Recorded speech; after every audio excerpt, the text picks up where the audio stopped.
It was July 28th of 1957 when the New Jersey Broken Arrow incident took place. The Cold War was underway and fears of nuclear holocaust were contagious. With the United States and Soviet Union both striving to outdo the other, accidents were bound to happen, and these accidents acquired the nickname Broken Arrow. On that warm July day, a Douglas C-124A Globemaster II airlifter took off from Dover Air Force Base in Delaware. The plane was bound for Europe by way of the Azores. Her cargo included 3 Mark V atomic bombs and 1 nuclear capsule.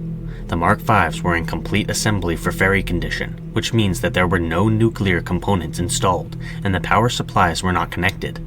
However, the Mark Vs did contain most of the high explosives that are used to implode the composite uranium and plutonium core of the bombs. No matter how you look at it, the Globemaster II was carrying extremely dangerous cargo. The weather conditions were favorable for that day, so there was no reason that the mission should be in peril. The plane took off from the base on schedule, but trouble soon arose. As the plane was flying over Cape May in southern New Jersey, both portside radial engines suddenly lost power and were forced to shut down. The crew attempted to compensate for the issue by increasing the power from the starboard engines, but this only served to make things worse. The crew lost control of the aircraft and she began losing altitude. The fuel needed for the trip to the Azores would not be enough to fix the problem, so the crew needed to make an emergency decision. The closest suitable airfield was Naval Air Station near Atlantic City, New Jersey, which is inland from the city proper. The crew decided to use this airfield as an emergency landing zone, but they also realized that the plane was too heavy for the remaining engines to get them there safely. At an altitude of 4,500 feet, roughly 75 miles off the coast of New Jersey, the crew jettisoned one of the Mark Vs. However, the Globemaster II continued losing altitude, so the crew jettisoned a second Mark V from 2,500 feet, roughly 50 miles from the coast. With only 1 Mark V still aboard, the plane was able to safely land in Atlantic City, but military personnel were still concerned about the abandoned bombs. They hypothesized that the devices were destroyed on impact with the water, but this was never confirmed. A search effort for the explosives was launched shortly after the plane landed, but there was no trace of either bomb. Over the course of 3 months, this lack of evidence would continue to haunt search parties. Many people have speculated that the lost atomic bombs are somewhere on the continental shelf, much closer to New Jersey residents than they would like. With the Cold War circulating fear amongst the American populace, no announcement regarding the Broken Arrow incident was ever made. The story of the Globemaster II was finally made public in 1980 when it was included on a government list. The Globemaster II itself went on to ply United States Air Force transport routes for another 19 years.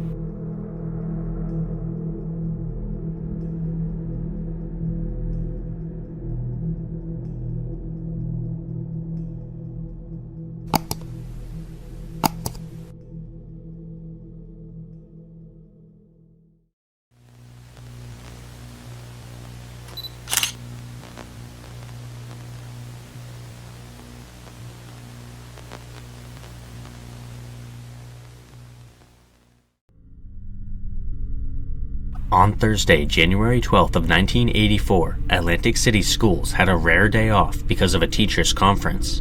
7-year-old Gary Grant Jr. was excited for the break, as any young kid would be. He lived with his mother, May, and 2 older sisters in Atlantic City. His father, Gary Sr., was a detective with the Atlantic City Police, and he had been separated from May for almost a year. At breakfast that morning, May asked Gary if he was going to play with his friends that day. He told her that he had an appointment at 2:30 p.m. When May asked who it was with, Gary said that it was a secret. May figured that it was nothing serious and was probably just a girl who her son had a crush on, so she decided not to push further. At around noon, Gary got dressed and went outside to play. He said that he would be back by 4 p.m. before it got dark. However, by 4:30 p.m., it was dinner time at the Grant house and Gary was still not home. May was extremely worried because her son had never missed dinner before. She left the house and found 2 girls who Gary often played with, and she asked them where he was. They said that they had played with him earlier in the day, but he had left to go home at around 4:30 p.m. 2 more hours passed and there was still no sign of Gary. May called her ex-husband, who was supposed to work that night, but when he told the police sergeant what had happened, he was able to take off from work. Gary Sr. proceeded to search for his son until 2 a.m. By the next morning, the Atlantic City Police Department had started an all-out search effort for the boy. Regulations prevented Gary Sr. from participating in the official investigation, but he was unwilling to sit around and wait, so he spent his free time searching abandoned buildings, the space underneath the boardwalk, and various local arcades. He asked people around the arcades if they had seen Gary, and a few workers from one of them remembered seeing him early in the morning on January 12th. This led Gary Sr. to believe that his son was wandering the streets by himself somewhere. That night, he searched alleyways, trash cans, and dumpsters, but there was still no sign of the boy. A man named Robert Huey read about the missing persons case in the papers and realized that Gary most likely disappeared close to a warehouse that he owned. He searched the property and made a horrifying discovery. Gary's dead body was located in a vacant, weed-infested lot near the warehouse, less than 2 blocks from his home. He had been bludgeoned to death and then wrapped in a gold rug. Nearby, the police found a short length of heavy pipe. They believed the pipe was most likely the murder weapon. As soon as they received the report about the body, the police imposed radio silence until Gary's family could be notified. However, by pure coincidence, Gary Sr. just so happened to stumble across the crime scene at that same moment. With tears pouring down his face, Gary Sr. demanded to see his son's body, but the other officers had to restrain him. Detectives began tracing Gary's final hours and speaking with everyone who knew him. One child recalled seeing him on Thursday near the junior high school with Carl Boo Mason, a 12-year-old with developmental disabilities. Gary and Boo were friends and often played together, but May did not like when her son played with the other boy. Detectives interviewed Boo, and he said that he had last seen Gary on Wednesday when they rode their bikes at Texas Avenue Park. Boo claimed that they were supposed to meet at the house of 2 girls they were friends with on Thursday, but Gary never showed up. Despite this, multiple other people reported seeing Gary with Boo on Thursday. This would seem suspicious on the surface, but detectives were fully aware that Boo was well known for being a scaredy cat amongst locals. He seemed like a very unlikely murder suspect, but the fact that his version of events contradicted several other people's nevertheless suggested his involvement in some way. At midnight on Sunday, Boo and his grandmother were driven to police headquarters. Once there, they were separated and Boo was brought to a small room. While they questioned him, the police realized that his stories were inconsistent, so they kept pushing harder and harder. Eventually, Boo admitted that he had been with Gary on Thursday, and he even stated that they had been together at the crime scene. First, he said that Gary fell and hit his head. Second, he said that they got into a fight that ended with him choking Gary and hitting him in the head repeatedly with a pipe, and he covered the body with the gold rug. According to detectives, some of these details could only be known by the killer, including the fact that Gary had been choked, which was confirmed by the autopsy. Boo claimed that he had heard all this information from the neighborhood. After 3 long hours of questioning, the police believed that they had a solid admission of guilt. They drew up a confession based on the interrogation, and Boo signed the document, all the while insisting that he was innocent. He was charged with murder and remanded to a juvenile detention center. Later on, Boo claimed that a detective told him he would be let go if he confessed, and Boo only confessed so that he could go home. On January 15th, Boo was given a polygraph exam, and the results were inconclusive. 3 days later, another exam was administered. Experts determined that Boo was being truthful when he said that he did not kill Gary, but it was still unclear whether or not he was present at the crime scene. Gary Sr. hypothesized that the killer used intimidation to manipulate Boo into keeping their identity secret. The police found drops of blood on the clothing that Boo was wearing on Thursday, but they were too small to be tested. On February 23rd, a month after Boo's arrest, a hearing was held to determine whether or not his confession was admissible in court. The judge decided that it was not, given the fact that it could not be proven that Boo's statements were voluntary. The charges against him were dropped. Gary Sr. hypothesized that Boo's older brother was responsible for the murder. Boo's brother had been arrested just days before the murder on robbery charges. Gary Sr. suggested that he may have tried to force Gary into a scheme where children performed robberies for him, and when Gary refused, Boo's brother murdered him. This hypothesis was never substantiated. At approximately 3 a.m. on January 4th of 1986, someone painted a disturbing message on the side of an Atlantic City patrol car. The message said, "Gary Grant's dead. I am living. Another will die on the 12th of January 1986, if all goes right." January 12th of 1986 would be the second anniversary of Gary's murder. Gary Sr. was called in to examine the message, and he determined that it had been written by an adult, but the identity of the vandal is unknown. A few weeks later, a second message was found scratched on a sidewalk. This one said, "Gary Grant Jr. lives. I still killed him, son of a pig officer. Payback is a mother." This caused speculation that Gary had been murdered by a convict as revenge, but there were still no obvious suspects. Gary Sr. racked his brains to think of someone he had arrested, but nobody stood out. To this day, the murder of Gary Grant Jr. remains unsolved. Gary Sr. continues to pursue the truth, desperate to find out who took the life of his beloved son.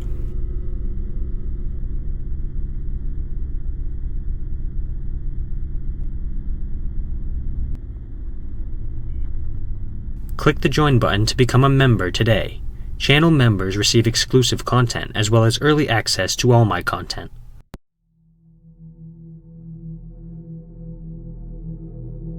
In October of 2001, the Anthrax Killer struck. The first victim was 63-year-old Robert Stevens, the photo editor of the Sun newspaper in Boca Raton, Florida. He received a letter that was laced with anthrax, and he passed away in the hospital on October 6th. The police wanted to examine the letter, but it had already been thrown away. The next victim was Norma Wallace. On October 16th, Norma arrived at the Trenton post office in New Jersey, where she worked. She wasn't feeling well, and she had the flu. As the day went on, she became increasingly sick, and she felt as though she couldn't breathe. 3 days later, she was rushed to the hospital, where she was forced to fight for her life. Shortly afterwards, a Washington, D.C. postal worker named Leroy Richmond was brought to the hospital under identical circumstances to Norma, and both of them found out that they had been infected with anthrax. The police believed they had inhaled the spores at work, and the anthrax had likely come from envelopes as they went through the sorting process. At the time, anthrax inhalation had a 95% fatality rate, so Norma and Leroy both feared for their lives. However, they both managed to survive. Despite Norma and Leroy's good fortune, others were not so lucky. Within the next few weeks, 16 other people became sick from anthrax spores, with 4 fatalities. Federal investigators found letters that were sent to NBC News and the New York Post that were laced with anthrax, and all were postmarked from Trenton, New Jersey. Investigators searched Trenton mailboxes, but they failed to turn up any trace of the substance. The last 2 letters were sent on October 9th to Senators Tom Daschle and Patrick Leahy at their offices in Washington, D.C. Following this, 2 Brentwood Mail Facility employees who worked with Leroy, Thomas Morris Jr. and Joseph Kursine, became infected. Thomas passed away on October 21st, while Joseph perished the next day. The final 2 victims who succumbed to the anthrax were Kathy Wynn and Oteil Lundgren. Kathy was a hospital worker in New York City, and she passed away on October 31st. Oteil lived in Derby, Connecticut, and she perished on November 21st. Nobody was able to determine how they were exposed to the anthrax, although they most likely came into contact with laced mail. The content of the letters suggested that they were being sent by Arab extremists, which caught the attention of Americans because of the recent 9/11 terrorist attacks. However, investigators soon determined that the letters had been sent from within the United States, and their content was most likely a ruse to throw them off the scent. Handwriting analysis confirmed that all of the letters had been written by the same person. On November 30th, investigators discovered that all the anthrax involved had come from the same strain of bacteria, the Amos strain, which was confined to only 6 research labs in the United States. The perpetrator must have had access to at least one of these labs, and they must also have had access to special equipment that would enable them to place the anthrax in the letters. In May of 2002, a scientific analysis of the genetic fingerprint of the anthrax spores determined that they came from one of 2 labs: the U.S. Army Proving Ground in the Utah Desert, or the U.S. Army Medical Research Institute of Infectious Diseases in Fort Detrick, Maryland. Investigators began to administer polygraph exams to the workers at both sites, and a $2.5 million reward was offered for information leading to the person responsible. On August 6th of 2008, federal prosecutors declared that a government scientist named Bruce Edward Ivins was responsible for the anthrax attacks. They revealed that they were bringing charges against Bruce, who was an infectious diseases scientist at Fort Detrick. He had been considered a suspect for several years because he was one of the country's leading anthrax researchers. A former colleague informed the FBI about a time when Bruce emailed her, saying that he was involved in the anthrax investigation. Based on photographs that Bruce sent, the colleague believed that he was bragging about his involvement in the murders. She had also previously suspected Bruce of being involved in burglary, harassment, and vandalism. Finally, the letters had been sent across the street from a sorority that the colleague was associated with. Years later, investigators finally started looking into Bruce as a suspect. They discovered that, around the time of the attacks, he had spent several late-night hours alone in his lab. He had never been known to spend extra time in the lab, so this was very suspicious. Scientists hired by the FBI matched 4 genetic mutations in the anthrax spores to the same mutations in a flask in Bruce's lab. According to investigators, Bruce was the only person with access to the flask. He was also one of the only scientists in the country who had the knowledge and ability to create the purified spores used in the mailing. Investigators were also able to trace the envelopes that were used in the attacks back to a post office in Fort Detrick, and Bruce was known to frequent this post office. Investigators found similarities between the writing style of Bruce's emails and the writing style of the anthrax letters. Furthermore, hidden messages were found in some of the letters, and Bruce was known to be fascinated by the concept of codes. The specific codes in the letters matched the codes in a book that Bruce owned. Investigators found out that, a few months after the attacks, Bruce had taken environmental samples of anthrax contamination from his lab without permission. He also decontaminated his office and lab without reporting it, and he had submitted false anthrax samples to FBI officials. There was evidence that Bruce had attempted to frame his co-workers, and he also threatened to kill anyone who wronged him, including the investigators. Investigators discovered that Bruce's mental health had been deteriorating after the attacks, and during the spring of 2008, he posted violent messages on the internet, and he also made death threats at a group therapy session. A mental health provider reported that Bruce had a long history of homicidal threats, actions, and plans, and a prior psychiatrist believed that he was a sociopath. When questioned, Bruce failed to explain the evidence against him. With his back against the wall, Bruce took the coward's way out. On July 29th of 2008, Bruce took his own life by swallowing excess amounts of Tylenol PM.